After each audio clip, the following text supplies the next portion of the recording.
Hello and welcome to Business English Paris YouTube channel. Today I'd like to speak with you about the simple present tense and when and how you should use that tense in English. Starting with when. When do you use the simple present tense in English? In English, you use the simple present tense to talk about generally accepted principles and ideas, to talk about facts, to talk about repetitive activities, things you do regularly, things you do all the time, and that could be things you don't do regularly and all the time. So for example, things you never do or things you do occasionally or often, etc. The second thing you should remember about the simple present tense in English is that the third person takes an S in the positive form, but not in the interrogative and the negative form. Okay? The third person takes an S in the positive form, but not in the interrogative and negative forms. The third thing is how to structure the negative and interrogative form. In the simple present tense, to structure a question, you need the verb to do, right? And you would begin the question with the verb to do. If the subject is the third person, it would be does, and all other persons would be do. So do or does to begin your questions in the simple present in English. And for the negative, you would need the verb to do or does, plus not to form the simple present in English. That sounds really, really complicated, but it's really not as complicated as it sounds.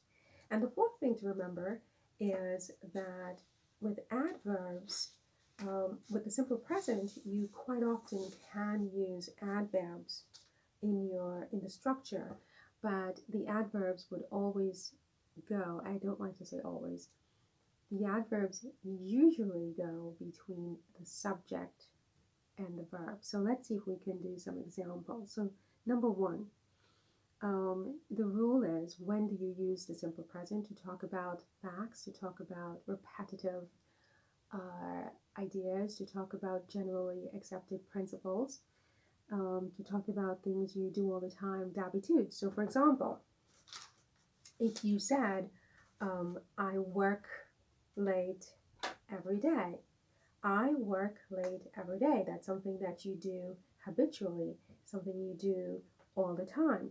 So in the simple present, you would say, I work every day. I work every day. Simple present. This is one of your personal facts. I work every day. Okay? If you wanted to use the third person, you could say she. She works every day. It's very simple. The only difference is this S, because it's the third person. She works every day. Okay? I hope you can see that. Okay. Let's say you wanted to add an adverb to your sentence. You could say, I always work late. So, I always work late. Notice how the adverb comes between the subject and the verb. That's the general structure. I always work late. You can use a different adverb. You can say, I often work late. Okay? You can say, I often work late. Again, the adverb comes between the subject and the verb. And the same would be true for all different persons. She often works late. He often works late, etc. The only difference between the first person singular and the third person, once again, is the S in the positive form. The second point to remember, as I said, is that the third person takes an S. That's very important. So, for example, you might say Amazon. Amazon hires drivers.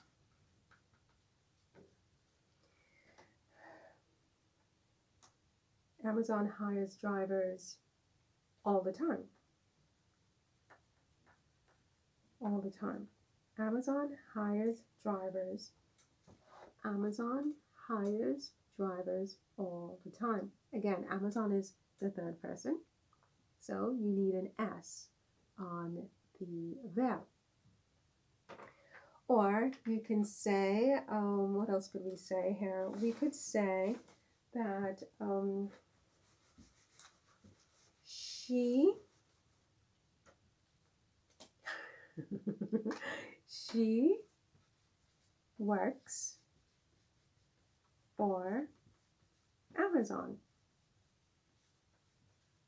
This is the third person. The verb takes an S. She works for Amazon. Okay? What was the third rule? The third rule was how do you structure the negative and the interrogative? Again, you need the verb to do, right? So if I wanted to say something in the negative, I would say my marker isn't working. I do not work late very often. Okay, so with the negative in the simple present, again, we're talking about the simple present. Notice the verb do, which is in the present. I do not, because it's negative, work late very often. Okay, I hope you can see that. If we change the subject to she, if we change the subject to she, we can say she, but now the verb to do must agree with the subject. She does not work late very often. Okay, slight difference, but very important. So for the third person, singular, she, he, it, in the negative, it would be with does. All other persons would be do. Okay? I do not, da da da da da da da. Okay? And with the interrogative, it's a similar rule where you need the verb to do.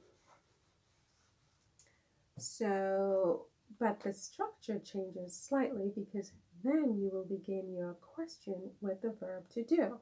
So you say, do I work late often?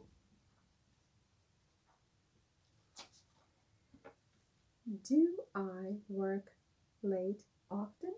And if it's the third person, does. Does he work late often? Does he work late often? Okay, or often, as some people would say, often, whatever you want. So that's the structure of the simple present in the interrogative and in the negative, which is important because it's a common area of mistake.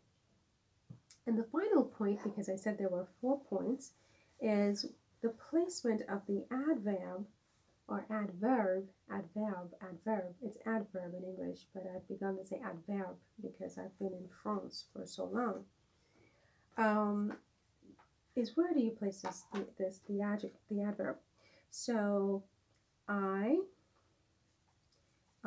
never work late. Okay?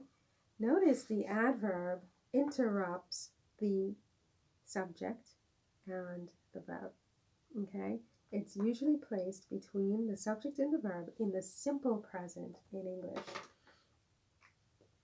So to recap, with the simple present in English, you want to think about when you use it for repetitive actions, generally accepted principles and ideas, facts, things you do habitually all the time, even if it's a negative habit, like something you never do or something you occasionally do, would take the simple present in general.